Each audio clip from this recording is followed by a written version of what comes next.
Hello दोस्तों, कैसे हो। ये देख रहे हो आप डोसा। ये जो हम रोटी बनाते हैं उसी तवे पर मैंने बताया है आपको। और ये इस पर हम कैसे बनाएंगे, मैंने जानबूझ के आपको ये डोसा बताया है कि ये ख़राब है। तो हम पहले तवे को कैसे सीजनिंग करेंगे, उसको कैसे तैयार करेंगे रोटी वाले को, फिर आपको बताते हैं कि उस पर डोसा कितना अच्छा बनता है। तो आप ये देख लीजिए, एकदम चिपका हुआ। ये देखो, ऐसे ऐसे मतलब कोई ये ऐसे जल गया है। अब हम इसको कैसे सीजनिंग करेंगे, कैसे साफ़ करेंगे, आज का वीडियो वही है। तो आप इसे देखिए कि मैं कैसे कर रही हूँ। दोस्तों, ये एकदम ख़राब पड़ा है। अब हम सबसे पहले, क्योंकि हमने डोसा बनाया है, आपको बताया डोसा उतर नहीं रहा है, अब हम सबसे पहले इसे साबुन से, लिक्विड साबुन से, किसी से भी हम इसे धो लेंगे। और उसके बाद में आपको बताएंगे कि ये पूरा काला कैसे ख़त्म करना है। ये देखिए दोस्तों, मैंने इसके ऊपर विनेगर डाला है और एक जूना लेके इस प्रकार से हम रगड़ेंगे। चारों तरफ ये विनेगर इसमें डालते रहेंगे। गैस जलता रहना चाहिए पर आंच मीडियम होनी चाहिए, जिससे आपका हाथ नहीं जले। ये चारों तरफ इस प्रकार से फैला दे। ये मैं रगड़ रही हूँ, देखो ये आपको काला दिख रहा होगा। और आप इस प्रकार का जो नींबू होता है, उस नींबू और नमक को भी इसके ऊपर इस प्रकार से छिड़क सकते हैं और ऐसे बना सकते हैं। ये देखिए सारी, क्योंकि ये जो खटाई होती है वो इसको काटती है, मैल को। ये आप देख रहे हो इस जगह पर्टिकुलर। ये देखिए धीरे धीरे ये सारा साफ हो जाएगा और हम इसे डोसे के लिए तैयार कर लेंगे। देखिए दोस्तों, किस प्रकार से साफ हो रहा है। हम कितना सफल होते हैं वो आपको बताते हैं।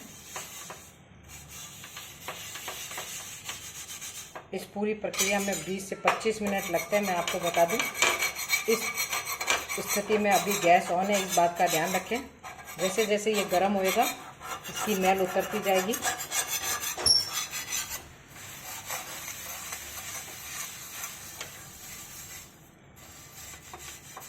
रोटी वाले तवे पर हम डोसा कैसे बना सकते हैं वो मैं आपको बता रही हूँ कि पहले हम इसे कैसे साफ़ करें और इसे कैसे सीजनिंग करें। आज मैं सारा बताऊँगी आपको इसमें। ये देखिए दोस्तों, मेरे पास नींबू के अचार और उसका पड़ा था, पहले विनेगर डाल के दिखाया आपको, जिसमें इतना साफ हो गया। ये देखिए। और सबसे पहले तो आप मेरा कहना मानो तो देसी स्टाइल में पहले ईंट या दीपक से इसे घस लें। लेकिन अगर आपको उससे नहीं घसना है, आप में हिम्मत नहीं है मेरी तरह, तो आप फिर इसमें गैस के चूल्हे पर इस प्रकार से कर सकते हैं। ये मैंने सारे नींबू के छिलके ले लिए हैं। अब इस पर नमक डालूँगी मैं। और मैं एक बात बताती हूँ, अगर आपके पास नींबू नहीं है, नींबू के छिलके नहीं है, तो आपके पास नींबू का अचार तो होगा ना, उस अचार को इस पे डाल लेना, क्योंकि खटाई ही लोहे को इसको काट के और इसकी पूरी कालस को ख़त्म करती है। तो बहुत से तरीके हैं। आप सबसे पहले आप ईंट से रगड़ लें, ईंट से भी साफ़ नहीं होता तो विनेगर डाल लें। अगर विनेगर से भी साफ़ नहीं होता है तो आप नमक डाल के और इसे सीधा गैस पर गर्म करके फिर रगड़ लें। और अगर वो भी नहीं है तो नींबू का रस डाल लें। और अगर नींबू का रस भी नहीं है आपके पास तो घर में नींबू सत्व होता होगा, जिसे हम टाटरी कहते हैं, उससे साफ़ कर लें आप इस प्रकार से। अगर वो भी नहीं है और आपने नींबू का अचार आपका कोई पुराना हो गया है, घर पे पड़ा है, तो उसको आप ले लें।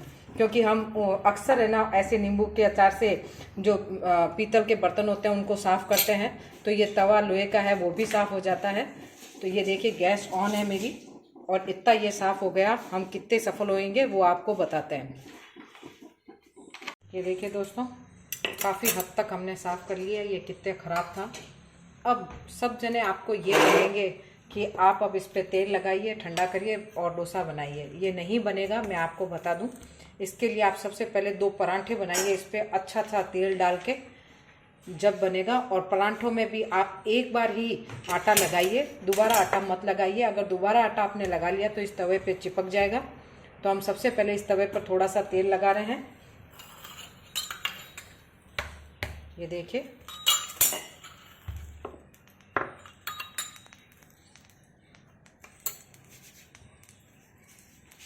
और चारों तरफ फैला लेंगे हम।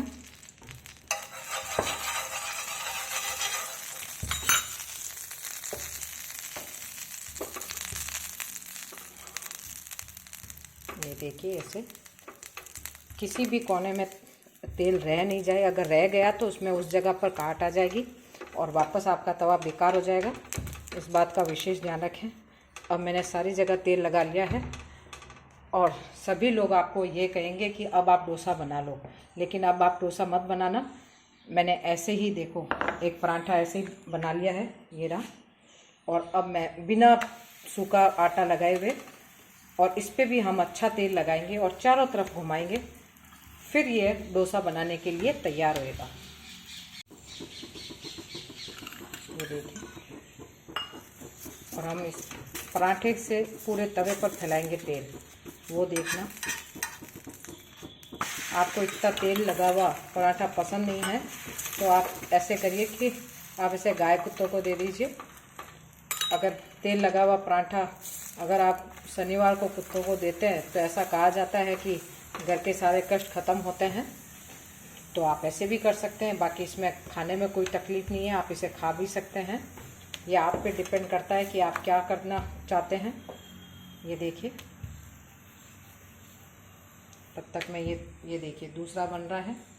इसके लिए कोई शेप की ज़रूरत नहीं है कि आपने कैसा बनाया, गोल बनाया, वो बनाया। हमें केवल इस तवे को सीजनिंग करनी है। आज मैं आपको यही बता रही हूँ कि आयरन का तवे को किस प्रकार से हम साफ़ करें और किस प्रकार से सीजनिंग करें। कोई डिश नहीं है, केवल आयरन के तवे को किस प्रकार से डोसा के लिए तैयार करें। मैं ये पराठे बनाने के बाद आपको बताऊँगी कि डोसा कितना बढ़िया और फर्स्ट क्लास उतरता है।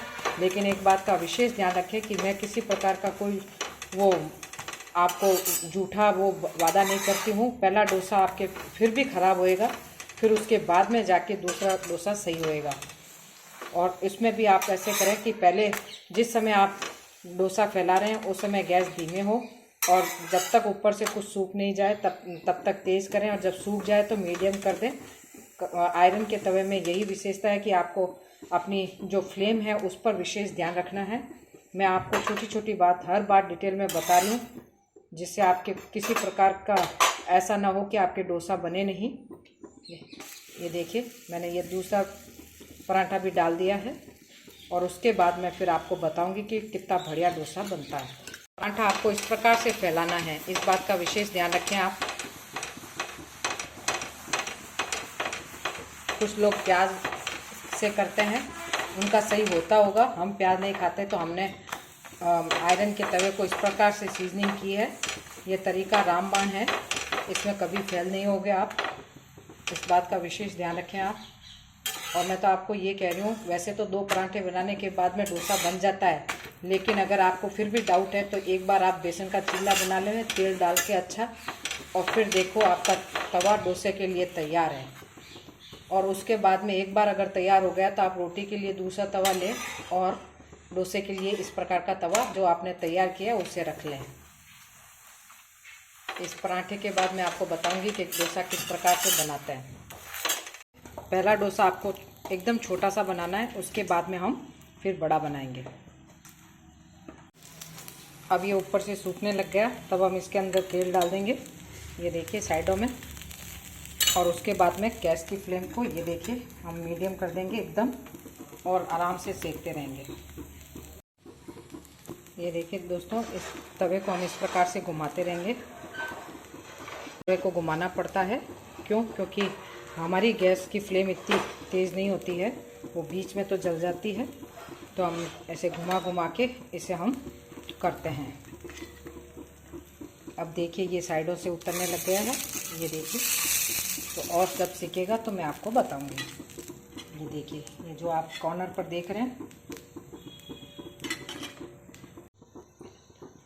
ये देखो दोस्तों, ये साइडों से उतर रहा है। अगर आपके नहीं उतरे और आप बिगनर हो तो आप ये जो है इसको किसी पानी में ऐसे भिगो दें और फिर आप ऐसे इस प्रकार से उतारें। ये देखिए, ये शानदार ये बन गया है छोटा सा। और अब आप इस पर कोई भी डोसा बनाओगे तो बहुत शानदार बनेगा, इस बात का आप ध्यान रखें।